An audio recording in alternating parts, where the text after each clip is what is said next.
Happy Thursday! So it is Tricky Thursday again. Today, I'm your girl Trisha, owner of Creative Costume Academy, where I want to make it easy and fun to learn pattern making so you can make what you want to design immediately.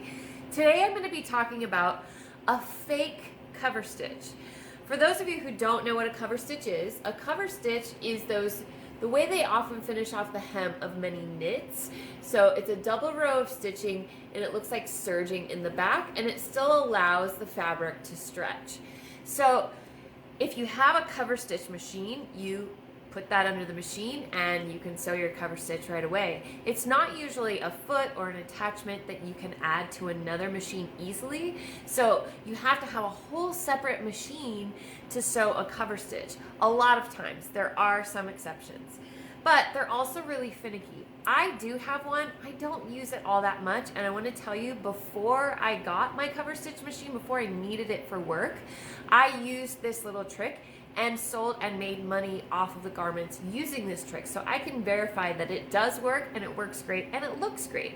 So this little trick, if you don't know, is called the double needle. So here's a couple of different options. So you have the really wide double needle, you have the super narrow double needle, meaning that these two rows of stitching are really close together, so that looks more like a narrow, and then you have just the average regular double needle. So these go into any universal machine that you can use a universal needle into.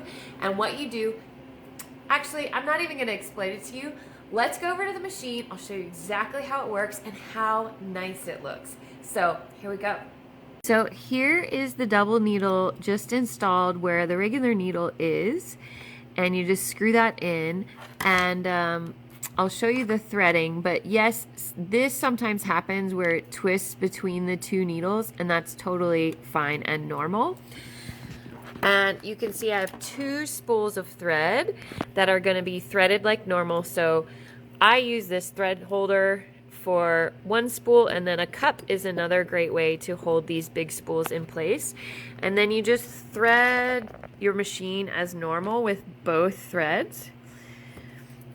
And come down and up and down.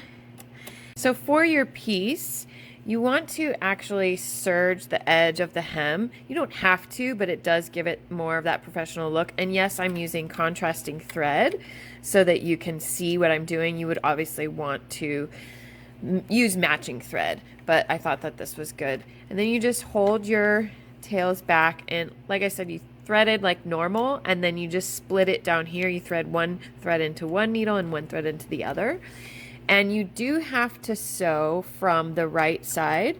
So you set it up, and I can feel underneath my seam allowance, so I just kind of want to be on the edge of it a little bit, but not off of the edge, because that causes it to skip stitches sometimes. And here we go.